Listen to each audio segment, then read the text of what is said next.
السلام عليكم ورحمة الله تعالى وبركاته. الإخوان والأخوات، كنتمنى تكونوا بخير وعلى خير، وصلي اللهم وسلم على رسول الله. كيف ديما الإخوان، قبل ما نبداو ما تنساوش الاشتراك في القناة وتفعيل الجرس واللايك والبارطاجي الفيديو، وشكرا. رسميا الإخوان اليوم بدا الخلاص ديال لاسيني اونيكو. اليوم 17 شهر 6، راه بزاف ديال الإخوان والأخوات توصلوا بلاسيني اونيكو اليوم. كاين غدا 18 19 20 21، غيستمر الإخوان الخلاص حتى الآخر الشهر. كاين بزاف ديال الإخوان اللي كان لاسيني اونيكو توقف ليهم على حساب ان الابن او البنت وصلت للسن ديال 18 سنه، وكان خصهم ضروري يعمروا الموديلو ويديكلاريو الامس الجديد ديال الابن ديالهم، يعني بمعنى انه كيقرا. او لو راك توضحت الاخوان شي بالتفصيل، لان ما درتوش غيبقى لاسيني اونيكو موقف. غير باش نوضح واحد النقطه، الاخوان اللي كيسولوا واش لاسيني اونيكو كيتوقف على العائله، على الابناء كلهم؟ لا، ما كيتوقفش على الابناء كلهم، كيتوقف فقط على البنت او الولد اللي وصل للسن ديال 18 سنه. تماك فين كيوقف. اما باقي الاطفال فكتبقاو تخلصوا عليهم. كيوقف فقط الامس. كتسناكم انكم ديكلاريو الجديد ديال الابن ديالكم فاش كيوصل للسن 18. واش مازال كيقرا؟ اذا كيقرا كترسلوا لهم شهاده مدرسيه. الا خدام كترسلوا لهم الكونطراتو مع لا بوسطا باكا باش تبينوا الدخل الشهري ديال الولد او البنت. ما خصوش يفوت 8000 ديال الاورو باش تستمروا في الاستفاده ديال لاسين اونيكو.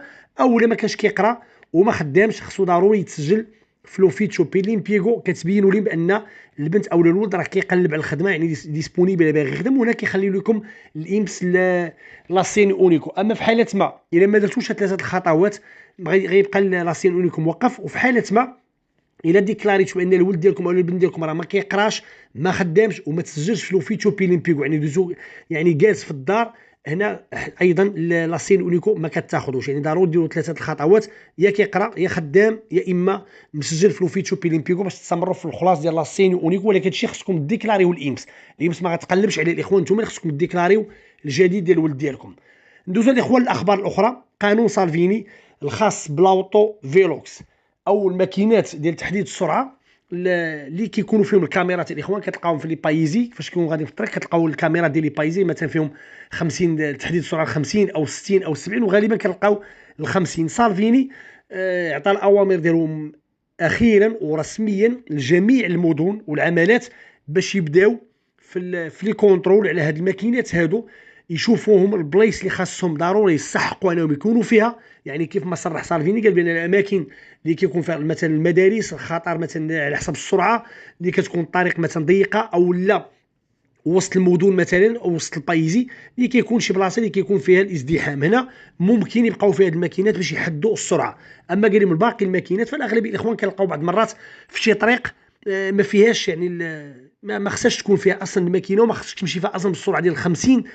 ممكن تمشي حتى بكثر وكتلقى فيها الماكينه دايرين فيها 50، وكتلقاها مع الدوره انت غير كدور كتلقى الماكينه كاينه. فممكن الانسان يجيب 70 او لا 60 كيدور، كتشدوا الكاميرا كيخلص الخطيه، ويمكن يكون فيها حتى النقاط. فبزاف ديال الناس اللي مشى لهم البيرمي بسبب النقاط وبسبب الخطيه، يعني وبسبب هذه الماكينات الاخوان. فلهذا سالفيني قال بان كاين بعض الماكينات او بعض البايزيات اللي دايرين هذه الماكينات هادو اوتو فيلوكس، دايرينهم غير باش ينهبوا الجيوب ديال المواطنين ويعمروا الخزينه ديال البلديه. يعني ما عندهم حتى شي دور في ديك البلاصه اللي محطوطه فيها الماكينه. فلهذا هذه الماكينات، هذه الكاميرات الاخوان للاسف، يعني احسن حاجه دار سالفيني هو انه عطى الاوامر ديالو للعمالات والمدن باش يبداو يحيدوا في هذه الماكينات، وعطاهم الاجل ديال عام ونص باش يديروا واحد المسح كامل على حساب الماكينات اللي كاينين في ايطاليا واللي كيتعدوا بالالاف الاخوان.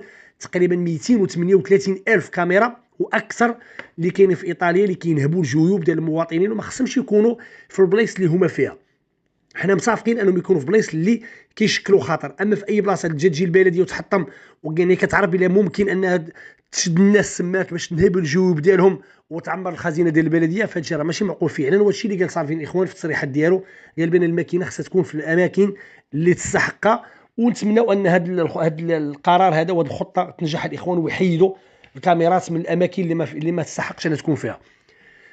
رسميا الاخوان المحكمه ديال بريشيا، محكمه الاستئناف، باش وافقوا باش يرحلوا، يعني من بعد مده هذه، لان كانوا رفضوا في الاول. المحكمه كانت رفضات باش ترحل ادريس فرحان للمغرب بعد ما كان المغرب طالب به باش يطالب ايطاليا باش يرحلوا ادريس فرحان للمغرب.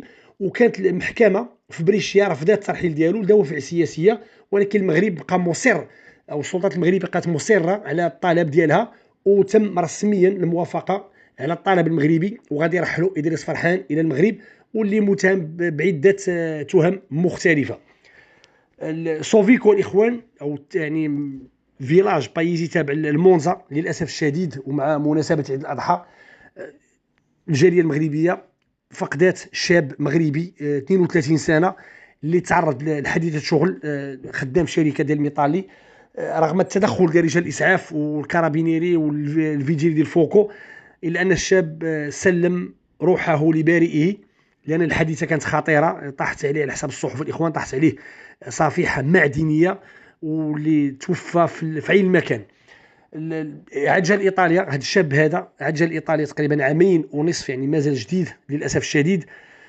دابا حاليا يعني مزوج وعنده طفل صغير. الطفل الصغير، الزوجه والابن ديالو الصغير عنده عامين ونصف تقريبا، موجودين في المغرب للاسف الشديد. رحمه الله رحمه واسعه. يعني مع مناسبه العيد للاسف تعازينا العائله ديالو داخل المغرب وخارج المغرب، والزوجه ديالو والابن ديالو الصغير، الله يصبركم. محكمة الاستئناف بالدار البيضاء قررت تأجيل ملف قضية مومو المقدم المعروف حتى النهار 26 شهر 6 باش يطالعوا على تقرير الخبرة للهواتف، باش يتأكدوا من المكالمات واللي متهم بكونه أن السرقة ديال الهاتف من أحد الأشخاص اللي كان كيتصل بمومو على المباشر كانت فقط مفبركة ومن أجل البوز، وما كانش حقيقة. هذا الشيء الإخوان اللي رفضوه مومو، قال بأن ما عنده حتى شي علم بهذه القضية هذه. ولحد الساعه مازال متشبت بالبراءه ديالو من القضيه، حتى المحامي ديالو طلب البراءه ديال الموكل ديالو، ومازال اخوان اجلوها على حسب باش يطالعوا على الهواتف، يعني يديروا لهم الخبره باش يتاكدوا واش فعلا المكالمه كانت مفبركه او ما كان عنده بها حتى شي علم. الا كان الاخوان كيف ديما اي سؤال خلوه في التعاليق. الى اللقاء.